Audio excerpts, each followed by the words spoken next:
Hello, everyone, and welcome to the Think Small podcast. My name is Monica Dema, and today I'm joined by Josh Rabinowitz, the CEO and founder of Articulate Labs. So, thank you so much for being with us today, Josh. We're going to get right into a couple of questions here. So, what was your desire, your impetus to create Articulate Labs? We got into this space quite literally by accident. My co-founder lost his right leg in a motorcycle accident some years ago and wore out the cartilage in the knee of his fully intact leg as he was relearning to walk. He was advised by his orthopedic surgeon to actually delay surgery and exhaust all the conservative options available to him. He found that physical therapy, and in particular working on strengthening the musculature around that affected knee, was highly effective for him. But he wasn't able to make it all of his physical therapy clinics, partially because it was a half-hour drive each way, partially because of work and family commitments that he had, that just made it very difficult for him to make it to all of his physical therapy sessions. We first started actually building the technology. It was effectively a hobby, and I say my co-founder started building the technology for himself.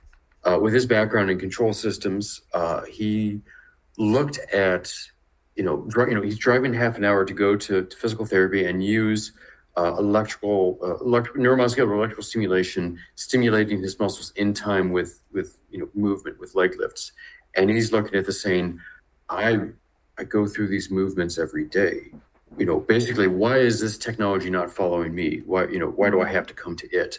That was his impetus to start building the technology. And then, I later on happened to just, Google knee osteoarthritis, knowing not being in the medical space, knowing absolutely nothing about the condition. Both of us just assuming incorrectly that this was kind of a niche situation that impacts amputees, and then it turned out that actually there are now 15 million in the U.S. symptomatic and seeking treatment, the vast majority of which had largely the same issues that my co-founder did in terms of access and adherence. So kind of what started off as building to address kind of a personal annoyance grew into kind of developing a platform technology that could change how people think about, interact with, and access physical medicine. Fantastic. So what I'm hearing, it's kind of a marriage between function and design, right? Because it's a necessary requirement, and then you've designed the product around the function of the human being. Is that accurate? Yeah. That's very accurate. The underlying technology is ultimately looking to learn from and build a gait cycle off of the user, rather than having us try to impose any norms or assumptions about how the person should walk. And it's something we saw bear out in our first feasibility study when we tried to use angle-based stimulation, assuming that, everyone's quadriceps should begin contracting sometime as they go into swing phase. And the fact is, we had massive accuracy issues with actually triggering at the right times and triggering the right muscles. So that ability to learn from and adapt to gait and really build a therapy that meets the patient where they are was absolutely necessary to get anywhere close to efficacy. Beautiful. So maybe you can go into gait synchrony a little bit more. Sure. Yeah. So what we've seen in published research is, first, stimulation combined with voluntary muscle usage leads to far better strength gains than stimulation applied passively. And that's we've seen that, saw that starting kind of with research around what Russian Olympic powerlifters were doing, which is, again, now that was, far more crude. It's damn near using jumper cables off of a car battery. We're trying to do something a little bit nicer, a little bit more subtle than that. But there's first there are those strength gains. What we also see with chronic knee conditions like osteoarthritis is that you have the incidence of arthrogenic or pain-based muscle inhibition. That means there is effectively a central nervous system response to stop the full usage of that muscle, sort of as a way to help protect that joint. Basically, stop using a limb that's damaged. Correct. But that then winds up working against the individual with osteoarthritis, because the inability to fully fully contract that muscle, then kind of exacerbates the downward spiral of of pain and atrophy feeding into one another. And further, for those who are going through rehabilitation, they have to put in that much more work to achieve the strength gains that they need to be able to support their own body weight and equal and opposite reactions of shock as your heel hits the ground. Mm-hmm. So, nice thing with electrical muscle stimulation is it functionally bypasses that central nervous response. You can drive full muscle contraction by running current through that particular muscle, and in doing so, not just assist with the strengthening, but also the actual retraining of that muscle.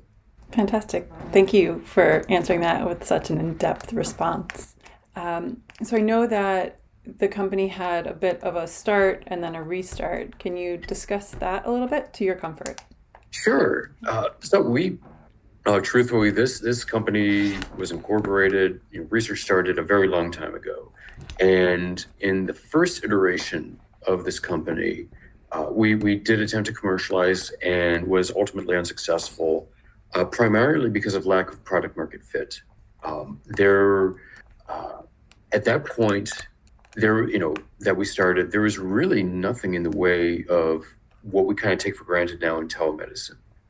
So there's no reimbursement available for any kind of remote therapy like that. And further, with everything being on a fee-based system, as it was at that point, it was difficult to convince orthopedic surgeons and physical therapists, the most likely prescribers / users of our devices, that we weren't going to functionally take food off of their plate.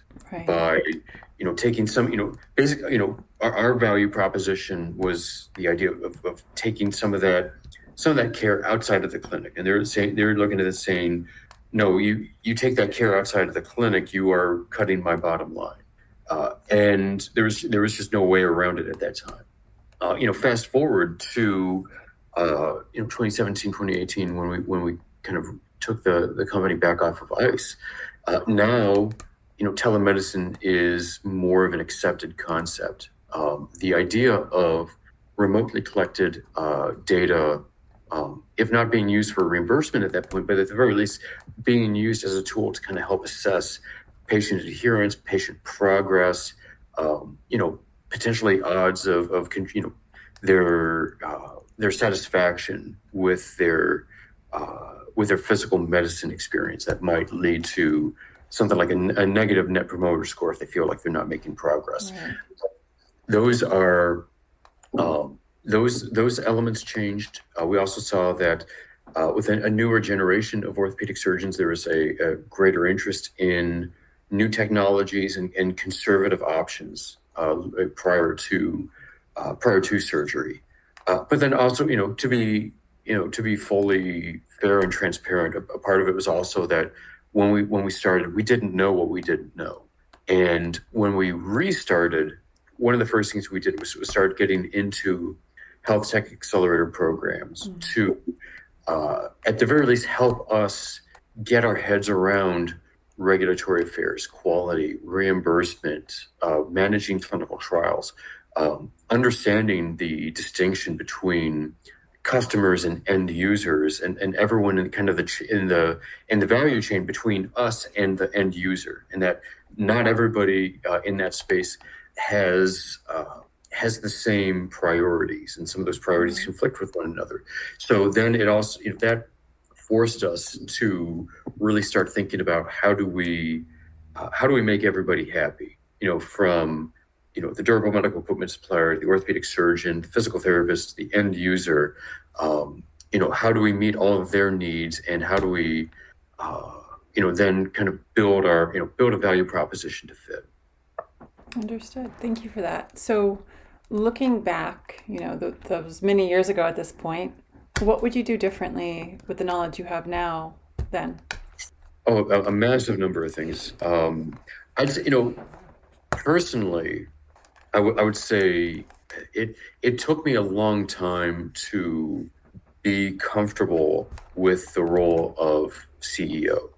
I think coming outside of any kind of MBA program, any kind of previous uh, leadership position like this, I didn't see how, given my background and experience, I didn't see how I could possibly be a fit for the role.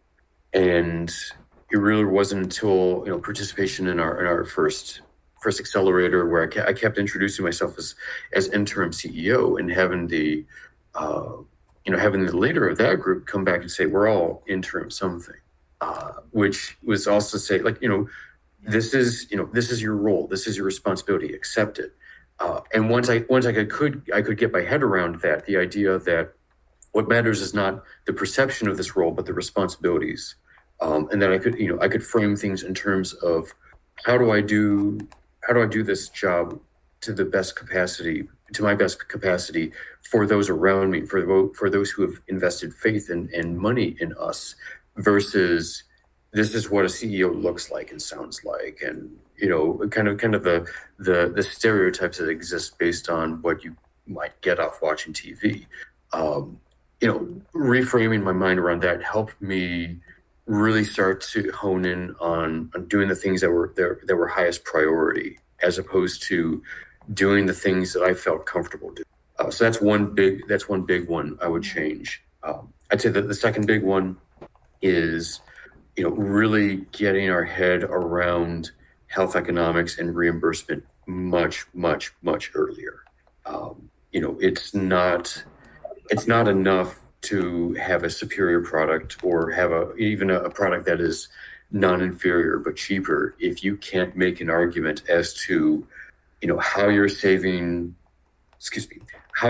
time for hospital administrators, or for nurse practitioners, for physician assistants. How are you assisting with documentation? How do you make sure that device setup is as fast as possible?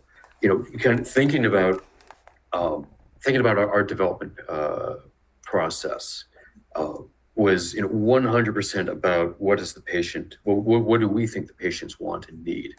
And it wasn't until far later that we started thinking about what does everybody else need. Yeah.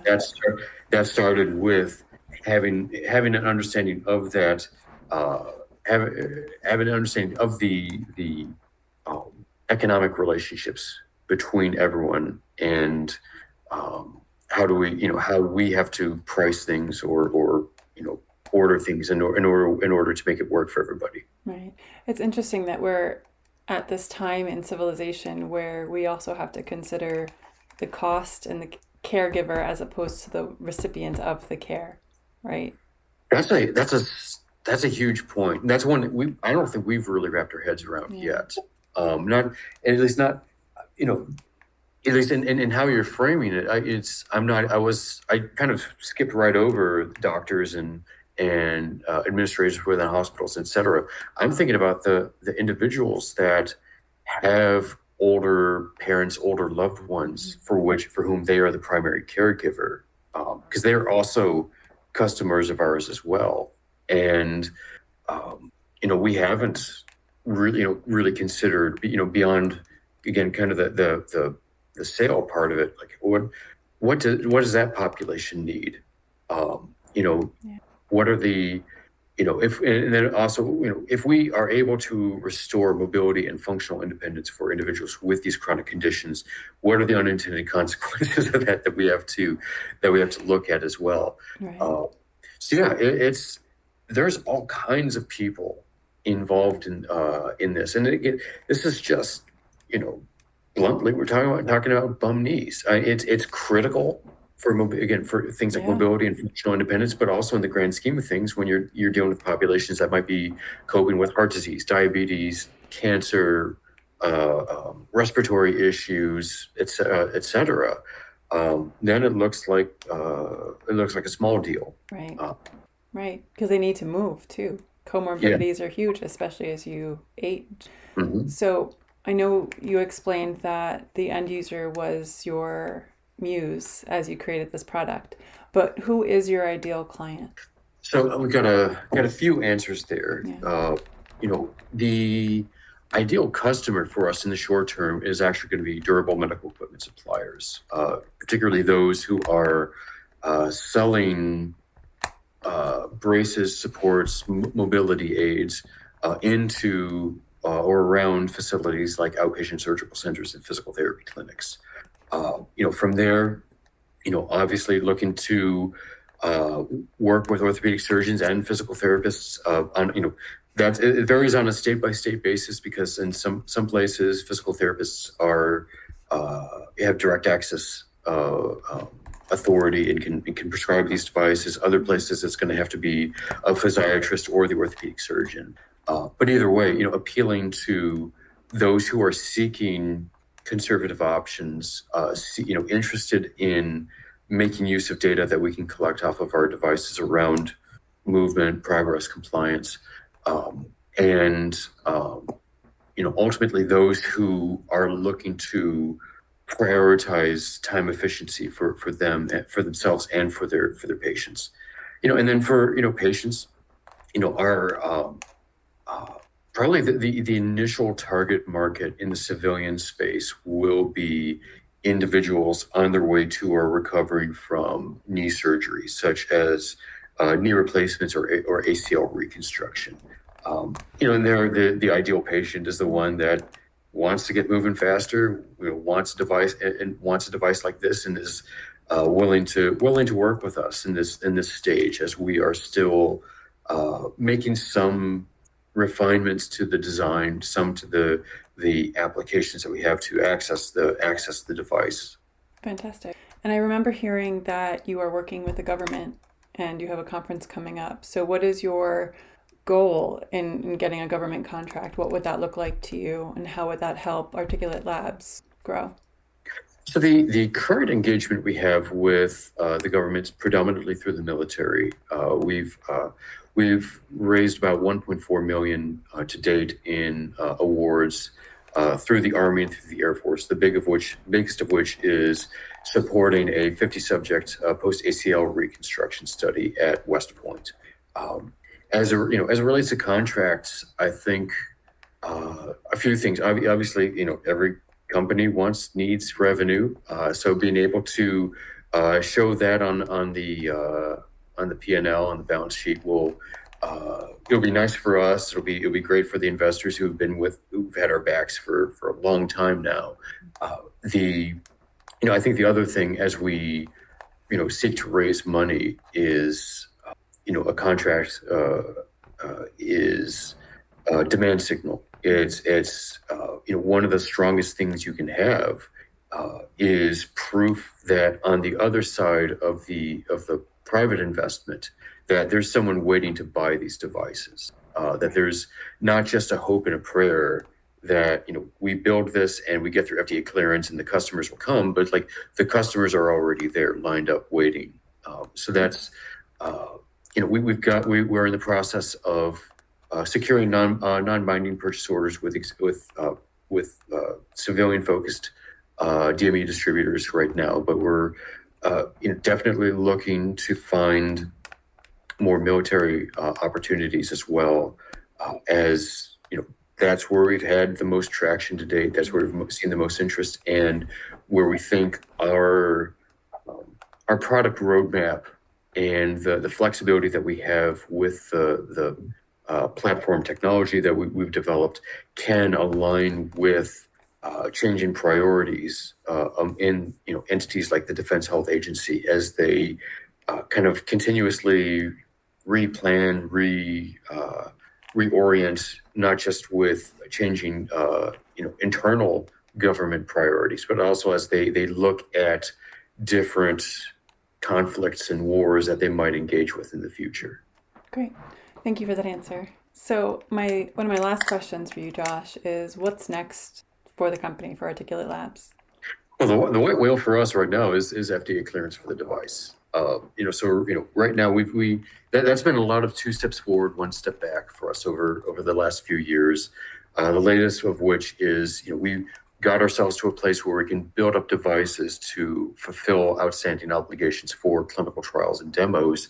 But then, for full transparency, having regulatory consultants kind of, look in depth into our equipment and processes and whatnot and say, it's probably going to be cost prohibitive for you to do this internally, and build up the validation processes and qualification processes necessary for inspecting materials as they come in, making sure your equipment is producing good goods consistently, Right.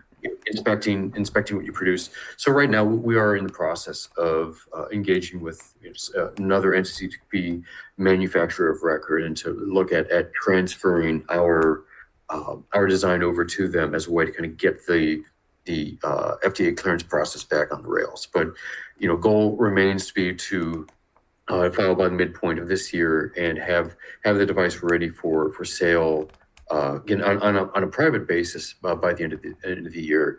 On a military basis, I think there it's really more about making sure that we're able to produce as many as they want when they want them. Right. So there, FDA is. FDA is likely going to be necessary, but not necessarily sufficient. It's also going to be about how quickly can we scale and meet their needs. So that's what's next for us in the immediate term. But longer term, what's next is getting onto market, starting to work with the suppliers that we've been building relationships with, having presences at more conferences relevant to the types of people we're looking to attract, like MedTrade for durable medical equipment suppliers, American Academy of Orthopedic Surgeons, American Physical Therapy Association, starting to build that particular pipeline outside of the word of mouth kind of warm introduction way that we've been going. I guess last thing I'd add on there is that we're excited about being able to apply this to other joints and conditions, this technology to other joints and conditions. So we are pursuing NSF funding for some of the development work that's going to be necessary to kind of take what we've built for one relatively simple joint and one relatively simple muscle group to address and start adapting it to more complex musculoskeletal joints systems, and also being able to build out kind of our bigger dream is being able to build out a body area network of devices that can communicate with one another, have a modular system that can be used to address, more complex musculoskeletal conditions like recovering from stroke or managing a condition like cerebral palsy. What I'm visualizing as you say all that, Josh, is kind of like a exterior nervous system. Yeah. Yeah, that's exactly it. Great. So that's really exciting to us. Honestly, the knee device as it is exciting to us. But then, we've been on that for a little while. And we're chomping at the bit a bit to, start playing with other applications and see, how far can we push this technology. Fantastic. Awesome. And you'll have all the suppliers and hopefully all of the segues into that market when it comes time for it. Hope so. We're working on it. Always loads of things to do, and you never feeling like you've accomplished 10% of what you need to do. But we appreciate the opportunity to spend time with you and thinking small and hope. This is a way for us to be able to reach more interested parties faster. For anyone who's interested in our work, you can reach me at josh@articulatelabs.com, or you can read more about us at articulatelabs.com. Fantastic. Well, Thank you so much for your time, Josh. I cannot thank you enough for it because I know that the hats of a CEO are plentiful, as you know. And as for me, Monica Dema of MD Inc. for the Think Small podcast. Thank you so much for spending your time with us. Share it with your friends. Follow if you can. Thank you.